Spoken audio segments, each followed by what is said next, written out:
Bismillahirrahmanirrahim. On reason, grounding our knowledge of revelation. Ibn Taymiyyah endeavors to undermine the universal rule's main premise, namely, that giving precedence to revelation over reason would amount to a rejection of the very thing that grounds revelation, namely reason, which would fatally undercut revelation itself. Grounding here implies that reason is the basis on which our knowledge of the truth and validity of revelation rests. That is, reason grounds revelation not ontologically but epistemologically. Ibn Taymiyyah begins by challenging the philosophers and theologians' notion of precisely what is implied by the claim that our knowledge of revelation is grounded in reason. We do not concede, he tells us, that if precedence be given to revelation, this would amount to impugning the very thing that grounds it, namely reason. This is so because if it is the knowledge we acquire through reason that constitutes the epistemological grounding upon which our knowledge of the truth and validity of revelation rests, it is nonetheless true that not everything known or thought to be known through reason is part of the rational knowledge that authenticates revelation. The various objects of knowledge apprehended through reason are innumerable, and knowledge of the validity and truth of revelation is contingent, at most, upon that by which the veracity of the Prophet Muhammad والسلام, and his prophetic mission can be determined. Relevant rational knowledge here would be, for example, proof of the existence of God, his vindication of the truthfulness of the Prophet through miracles and the like. Ibn Taymiyyah explains that the principal error of those who call for adherence to the universal rule is that they place all forms of rationally grounded knowledge in one category with respect to validity and invalidity. In reality, however, our ability to form a positive rational judgment on the validity of revelation does not require that all conclusions we may reach through our reason be true. Rather, it requires the validity only of those specific rational conclusions that relate to the truth of revelation as a whole, not the validity of those rational conclusions that contradict or are incompatible with certain of the discrete assertions of revelation. It is significant that Ibn Taymiyyah explicitly classifies knowledge of the existence of God, the reality of prophecy, and the possibility of miracles as propositions subject to verification through the use of reason. This is tantamount to an acknowledgement that revelation is in fact fundamentally grounded in the reason, for it is by reason alone that we can test and confirm the most basic claims of revelation. This finding recently corroborated by Frank Giffel thus corrects Nicholas Heer's contention that, as a Hanbalite traditionalist, Ibn Taymiyyah held firmly to the position that scripture was in no way dependent on rational arguments, either for the establishment of its truth or for an explanation of its meaning. Heer seems to have missed the fact that, according to Ibn Taymiyyah, revelation does indeed rely on arguments, rational arguments, to support its principal doctrines. In fact, Ibn Taymiyyah makes much of the fact that revelation includes and advanced rational arguments, trying to wrest the rational high ground from the philosophers and the mutakallimun and to reclaim it for revelation. It would be desirable to examine in detail the rational arguments Ibn Taymiyyah gives for the existence of God and the possibility of miracles, as against those of the theologians and philosophers, in order to define precisely what he means when he claims that reason is capable of establishing such matters in a manner conclusive enough to lend the fundamental claims of Scripture a baseline of rational plausibility. However, an in-depth analysis of such arguments lies beyond the scope of this study. Ibn Taymiyyah entertains a possible objection to his argument that the truth of revelation depends not on the inerrancy of the rational faculty per se,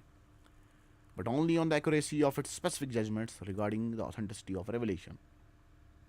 According to this objection, one need not prioritize all rational conclusions over revelation, but only those by which one has determined the validity of revelation. To this, Ibn Taymiyyah responds that with respect to the so-called aqliyat said to contradict revelation, he will demonstrate that none of them, in fact, form part of that rational knowledge upon which our knowledge of the authenticity of revelation is contingent. Therefore, every product of reason, that is every ma'qul,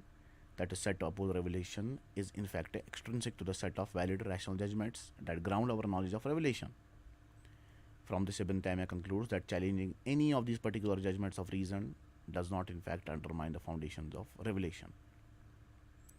This conclusion should be little cause for controversy, since Ibn Taymiyyah tells us most people agree that knowledge of the existence of God and the veracity of the Prophet, in other words, that rational knowledge upon which our knowledge of the authenticity of revelation does depend, is not contingent upon those elements of rationally derived knowledge that some claim to contradict a revelation. For example, he tells those who have formulated and established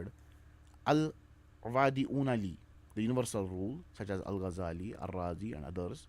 concede that knowledge of the Prophet's veracity is not contingent upon any putative rational conclusions that are at odds with revelation. In fact, a great number of them, including Al-Ghazali himself in addition to Ash-Shahrastani, Al-Raghib al-Asfahani, who died in 1108, and others hold that knowledge of the existence of God is both innate and necessary, fitri zaruri. In addition, Ibn Taymiyyah maintains revelation itself is replete with rational arguments for the existence and omnipotence of the Creator, and his corroboration through miracles and signs of the veracity of his messenger. What revelation affirms of these matters does not contradict, but rather accords with yuwafiq, the rational foundations on the basis of which we come to know the authenticity of revelation. Furthermore, according to Ibn Taymiyyah, revelation provides far more numerous and far more evincive rational arguments for such matters than we find in the books of the rationalists themselves. Even the majority of those who maintain that knowledge of the Creator comes about only through rational inference, nazar,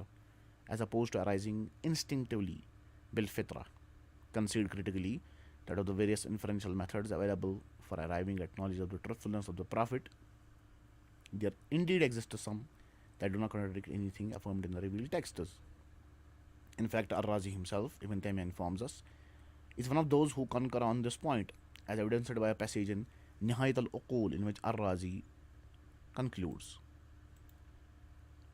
"It has been established that knowledge of the principles, usul, upon the validity of which our knowledge of the authenticity of the messengership of Muhammad alayhi salatu wassalam depends, is patent and evident knowledge, ilm jali zahir. These principles have been discussed at length only to remove the doubts raised by those who would declare them false, al-mubtilun.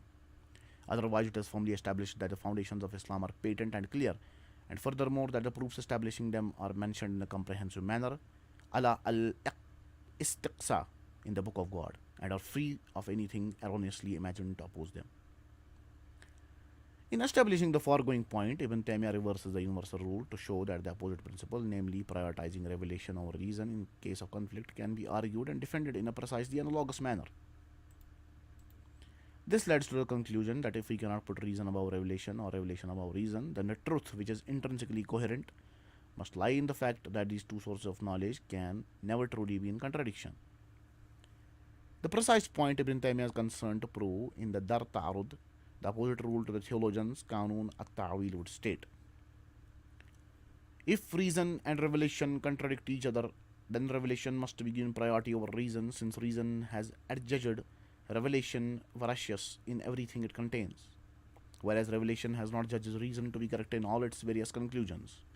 Nor is our knowledge of the authenticity of revelation contingent on mawquf ala, all the separate conclusions at which reason may have arrived. This position, says Ibn Taymiyyah, is better advised, awja, than the previous position, that of granting blanket priority to reason over revelation. Since reason indicates the truth of revelation in a general and unconditional manner, dhalala ama mutlaq. This is like the hypothetical case of layman A, let us call him Zaid, and layman B, let us call him Amr. Zaid knows a particular man to be a reliable mufti and refers Amr to him for legal advice. Now, if Zaid then differs with the mufti's judgment in a particular legal matter, it would nevertheless be incumbent on Amr to adhere to the mufti's opinion over that of Zaid, despite the fact that Zaid is the source of Amr's knowledge that the mufti was reliable to begin with. This is so because Zaid, by producing convincing evidence of the mufti's competence, has established a general obligation to follow the mufti's judgment on particular legal matters over anyone else's, including that of Zaid himself. Amar's acceptance of Zaid's evidence that the Mufti is competent does not obligate him to accept Zaid's opinion in all matters. Nor conversely does Zaid's error in legal judgment, represented by his disagreement with the Mufti on a particular point of law, entail that he was incorrect in his assertion of the Mufti's professional competence. This is true because Zad's ability to determine accurately that the Mufti is indeed competent in issuing legal responsa does not require that Zad possesses the same ability himself. One may, after all, confidently recommend a doctor to a friend without oneself possessing any detailed knowledge of medicine. Furthermore, Amar's obligation to accept the Mufti judgment holds even though the Mufti is fallible and it is therefore conceivable for him to err in a given legal opinion. How much more obvious and stringent then is the obligation for us to accept the truth of what we have been informed of through the Prophet, والسلام, who is known by reason to be infallible in matters of conveying revelation from God. It follows from this, Ibn Taymiyyah concludes that the principle by which all agree that Amr is obliged to hold the opinion of the Mufti in higher esteem than that of Zaid on discrete legal points is even more applicable with regard to granting priority to the words of an infallible Prophet over the conclusions of one's own decidedly fallible reasoning. This is especially true, Ibn Taymiyyah explains, given that the disparity between a prophet on the one hand and the most intelligent and knowledgeable of ordinary men on the other is manifestly greater than the disparity between, for instance, a master craftsman and a beginning apprentice. In fact, the difference involved in no less than categorical sense. Theoretically, any ordinary man could, by dint of sustained personal effort, attain mastery of a given field,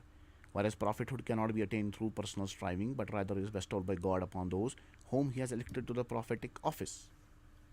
Similarly, we trust and follow the prescriptions of physicians regardless of the pain and inconvenience often occasioned by the remedies they prescribe, and in spite of our knowledge that they may err and that their putative cures may even lead to our death. Even when, at times, our intuitions concerning the restoration of our health may be at odds with the doctor's orders. So, what then of cases in which our mere conjecture, rational or otherwise, conflicts with what we know to have been revealed on the tongue of a prophet, whom we know through rational arguments to be infallible in his transmission of revelation us from the God, to us from the God. In addition to the foregoing rational arguments, Ibn Taymiyyah also casts his issue in terms of a hypothetical that renders the religious implications of the matter immediately transparent. Imagine he bids us that someone had come to the Prophet during his lifetime and said to him, "This Quran or wisdom, al-Hikmah, that you have transmitted to us contains many elements that contradict what we know through our reason. Yet we have only come to know your truthfulness through our reason as well. Thus, if we accept everything of which you inform us, despite the fact that reason contradicts some of it, then what would undermine the very thing, namely reason? Then that would undermine the very thing, namely reason, by which we have come to affirm your veracity. We therefore hold to be true the positions derived from our reason that stand in contradiction with the plain meaning of what you have brought, from which meaning we turn away, gaining therefrom neither guidance nor knowledge. We know as a necessary fact of the Islamic religion, ma'loom bil Iztirar min din al-Islam, says Ibn Taymiyyah, that the Prophet would not have accepted this stance as constituting authentic belief in revelation. Indeed, if this were admissible, then it would be possible for anyone to object to any particular element of revelation. This is so because people differ in their intellectual capacities. There are numerous potential objections that could be raised against any given proposition, and Satan continually insinuates doubt and misgiving into man's heart. In summary, Ibn Taymiyyah endeavors, through the set of arguments presented above, to undermine the universal rule's main premise, namely that if precedence be given to revelation or reason, then this would amount to a rejection of the very thing that grounds revelation, namely reason, and thereby fatally undercut revelation itself. Ibn Taymiyyah challenges the philosophers and theologians' notion of what it means for our knowledge of revelation to be grounded in reason by arguing, in essence, that what we call reason does not, as many imagine, constitute one undifferentiated category, such that impugning any of the various conclusions reason might reach would amount to undermining all of them. Rather, he contends there are innumerable discrete conclusions we might reach through the rational faculty, and our knowledge of the validity of revelation is contingent at most only upon those discrete elements of rational judgment, through which, for instance, we can ascertain the veracity of the Prophet Muhammad والسلام, and the authenticity of his prophetic mission. If this be the case, then imprecating other conclusions of reason, such as those that contradict certain discrete assertions of revelation, would not, as most theologians and philosophers held, automatically compromise the rational faculty itself, and each one of its sundry conclusions, not least the rational basis by virtue of which we may ascertain the authenticity of revelation.